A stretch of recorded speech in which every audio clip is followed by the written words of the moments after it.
it was back in March, I suggested to Vanessa that I come and share some of our International Women's Day research, and we were going to run an event that obviously got cancelled, which I actually thought at the time was a complete overreaction. But there you go. We're now in July, we're still online, and the International Women's Day seems quite a long time ago. So what I thought I'd do is share some of the snippets from that, but also give it a bit of an update in terms of where are women now, and how have they reacted, and what's changed for them during the crisis. And what I'd really like to do is hear a little bit about your ideas about that, what it means for us as leaders of gender networks. So I'm here in my role as chair of Women in Ipsos. I also co-lead our whole diversity and inclusion initiative at Ipsos. And I think it's very interesting to see where we were at International Women's Day when we thought we had issues, and also how that's changed and where we are now. So I'll touch on some of those using our latest opinion polling and surveys that we have. So I thought I'd start just introduce a little bit about Ipsos. You might not all know Ipsos. We're one of the world's largest market research companies. We do a whole range of different specialities: innovation, branding, communications, customer experience, employee research. You know, you name it, we will research it.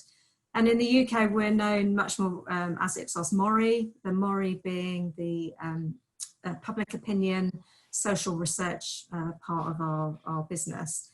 And from a gender point of view, didn't touch anything.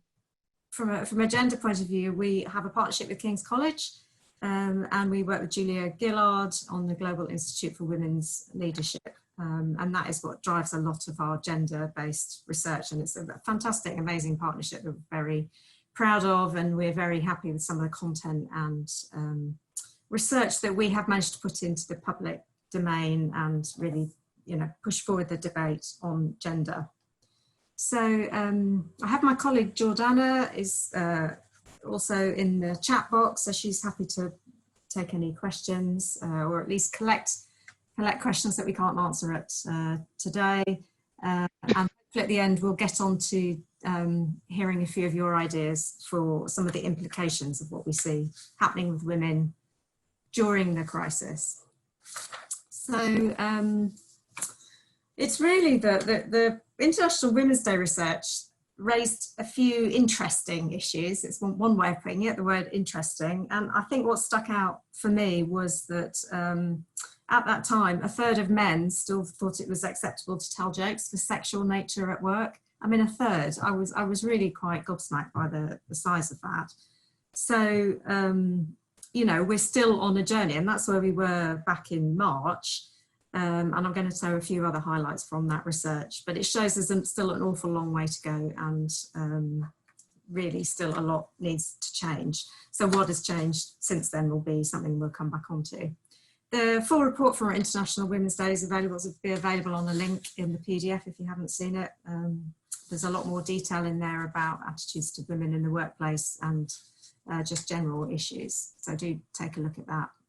So where were we before coronavirus? Well, not in that great a shape. Looking at whether people feel workplaces treat men and women equally, it was less than half, so 41% saying that they think that is the case. But where we really start to see gaps and gender differences open up is obviously when we look at the difference between men and women. So only around a third of women think it's equal. So you'll see on most of the data charts I'm going to show you, there is a gender gap between what men think and what women think. So it could be that on the surface, things don't look like they're too bad, but when you scratch it and look, well, what do women and particular groups of women or types of women think, the picture generally looks a lot worse. So people went into this crisis thinking it's not equal, we're not treated fairly. And on a whole range of other non-work related activities, again, we see a big difference between the level that women feel these things have harmed their career. So there are things like being able to work extra hours, times when they've had to prioritise family over work, rejecting advances from colleagues, to go back onto that sexual advances point. Big gaps in terms of the proportion of women that feel these have actually damaged their career. And it does all seem a little bit unfair because they're absolutely nothing to do with what you deliver at work and what your role is and what your contribution is. And in terms of working from home, we've all been forced into a working from home situation through the crisis. Before that started, again, there was a gender gap. So we see almost a quarter of women felt that it was very damaging, more likely to damage the career of a woman working from home than it would do a man. So a real inequality there. It wasn't really the same if you're a man or if you're a woman. So that was pre-COVID, clearly a lot of work to do. And the big question is what has happened now? Where are we now? What has happened as a result of the crisis? And I really liked this quote from a Harvard Business Review summary, but obviously it's a quote that other people have used, that although we're all in it together, we're all experiencing this crisis, we're not all in the same boat. We're all experiencing it in different ways. And actually it's women who are more likely to be trying to get through it in a rowing boat, and men in their super yachts. It's a very distinct difference between the genders. So I'm going to show you some of the data that we have from during lockdown and from during the crisis. So as soon as lockdown started, we started polling. So we started doing regular tracking of public attitudes and behaviours, and we've been doing it ever since. And I think at a broad level, what we see here is that women are generally just finding it harder to stay positive day to day, and that gap has been consistent over the months. So they're just struggling with it all a little bit more. And when we look at some of the emotional aspects of that, women on the whole will tend to have more negative emotions, so more likely to be worried, to be depressed, whereas men have a lot more bravado, a bit more confident, which I think will be interesting when we talk about confidence later, and a bit more of a fighting spirit. And when we look at what's actually happened, it seems that women have been disproportionately affected by workplaces closing. There's a gap there between women and men. Women that have had to stop working altogether because of childcare needs.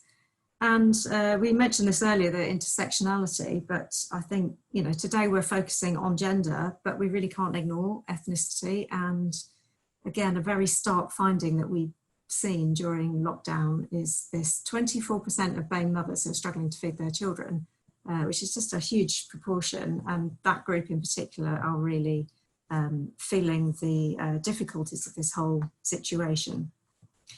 So we started on International Women's Day with these big issues to tackle.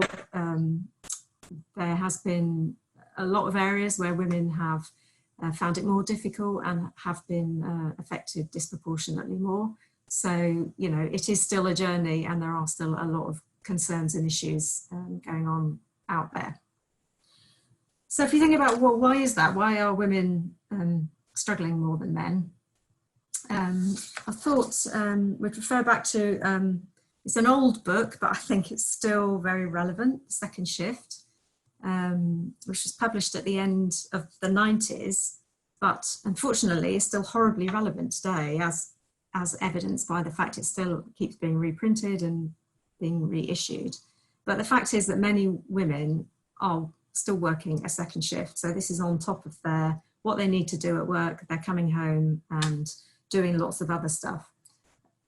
And actually what we've seen with COVID, there's even evidence of what we might call a third shift. So women are much more likely to have got involved in their community.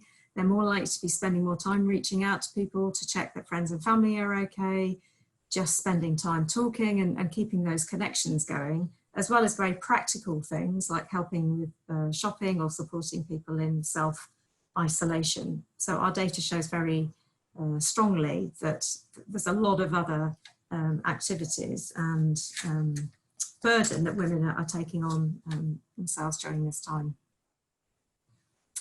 And in one of the polls we did, this was towards the end of April, May, 75% of women are doing the majority of housework or childcare during lockdown. I mean, it's just a huge, huge number. And if you think about the 12 hours a day that if you have children, that your children are going to be with you if they're not at school, on average, women are doing 7 hours of the extra of the housework, childcare, and men are doing 5. So it really doesn't split evenly. So there's been a lot of extra burden placed on women, which has not surprisingly put a big impact on their work-life balance. So over half of women say they're struggling with their work-life balance. And again, it's higher for BAME women than it is for white women. But the group having it the easiest are white men, who only a third are saying they're struggling with that work-life balance. So there's a very big disproportionate effect coming through as a result of COVID and the coronavirus situation. And actually, during there, our polling is weekly, so we've got a very live finger on the pulse of what is happening. And it feels, again, like it's deteriorating. So it's not getting better as we get used to this situation. If anything, it's getting worse. And it's disproportionately, particularly women with children at home, who are shouldering that burden, that are feeling that pinch. I think what's really interesting, though, and I think surprised us when we looked at this, was that women are actually more positive and proud of their employer than men. So in a way, they're not blaming their employer. They're very positive to say, I'm proud to work for my company. I recommend them. I think the management are making good decisions. It's really just that extra burden and almost what's happening to them at home that is putting them in a more difficult situation. And it's actually not just about childcare. I've talked a bit about that and focused on women with children, who I think are the most affected. But we do also see that it's more women without children who are losing their motivation at work compared to women. The women with children, yes, they've got a lot going on and a lot to deal with, but that's kind of part and parcel of the job of having children. And they've made that choice and are very positive about their employers and feeling, yes, there's a lot going on, but it's not my employer's fault. But women without children, I think, are struggling a lot more. And if you think about it, they probably like to be younger, probably much more interested in work for providing a bit more social benefits. They're also maybe less likely to have ideal working conditions if you're younger. I mean, interesting, that comment about paying people according to where they live. It's not going to help give people a step up if you've been working at home in lockdown for 4 months, sitting on a bed in a rented room. It's quite a challenge. So it really is all groups of women and different people that have had different responses to this crisis. And it's been a time of self-reflection. It does seem that people have used this opportunity to take a bit of a step back. So I've pulled some quotes here from some of the research that we've done amongst employees, I think, just to illustrate the spectrum of that. So we've got a lot of a bit of appreciation from this woman who's been furloughed. So actually it gives me a good perspective, and actually I'm missing some of the benefits of work. The one in the middle is a bit of a balance between, oh yeah, it's great, I can spend more time at home on other things, but actually there's lots of things I'm missing about work and some of the most enjoyable aspects, people in particular. And then the last one is really an indication of some of the reflection that's going on. Now I've taken a step back in a different environment, I realised how much time was wasted with unnecessary travel and meetings. So a bit of a crystallization in some people, and a lot of different dynamics going on. So what about the future? More women expect that this whole crisis and situation will have had a profound effect on their relationship with work. So we have 61% of women saying it's going to affect their relationship with work, 53% of men. Chart's gone slightly odd there. And we already see some organisations have put in some of the temporary fixes they made during COVID have already become permanent. So I was particularly struck by Twitter back in May saying, right, well, we're going to allow employees to work from home forever. So, you know, some of those changes will start to come through. We, at Ipsos, we did our own survey to help understand our employees. We're a research company, so it's obviously fairly natural for us to do a survey, but we felt it was really important to understand some of the challenges of remote working and figure out how we can support people and obviously women as part of that in the challenges that they're having in this situation. And I'll share a couple of examples of things that we've done as a result of that on the last slide.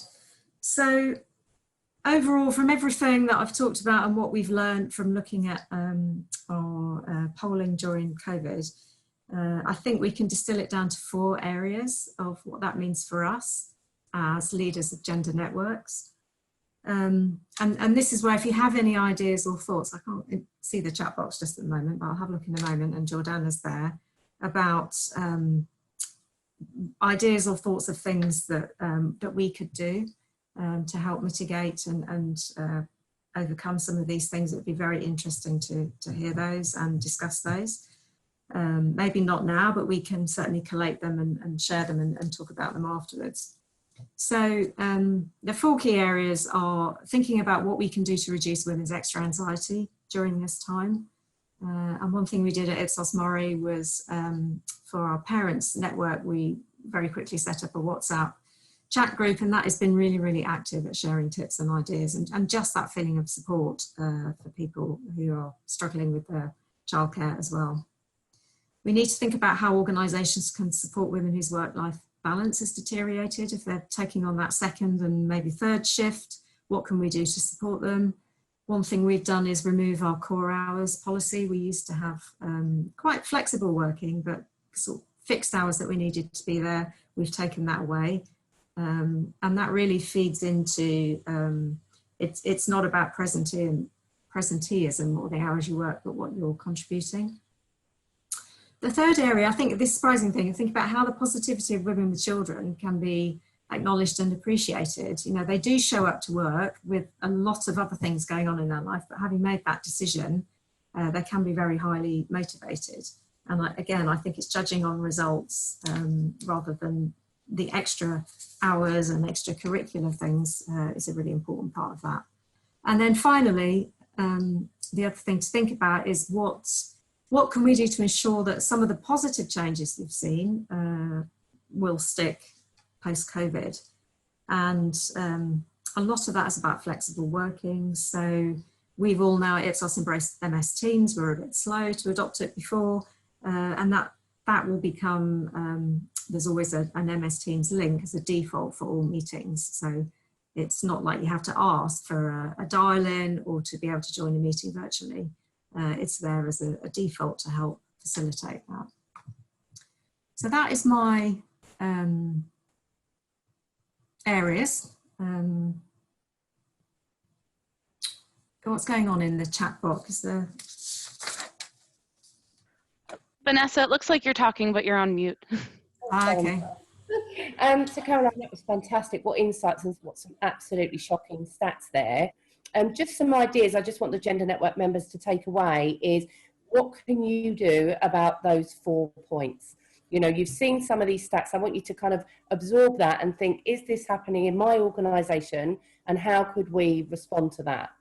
One of the things I was thinking, Caroline, some of the Gender Network leaders may want this presentation and maybe ask you to speak at their networks. Now, I don't want to fill your time with loads of them, but what I think would be a fantastic idea is if you guys want that, is to make sure the right people are in the room when that presentation runs. So yeah, getting your network sponsors, your senior leaders to see some of this, because more often than not, it's all good. All our hearts are in the right place in the room. You know, we can look at this, and there are certain things that we can do within the confines of our responsibilities. However, there is so much more that can be done if this gets in front of the eyes of those with power.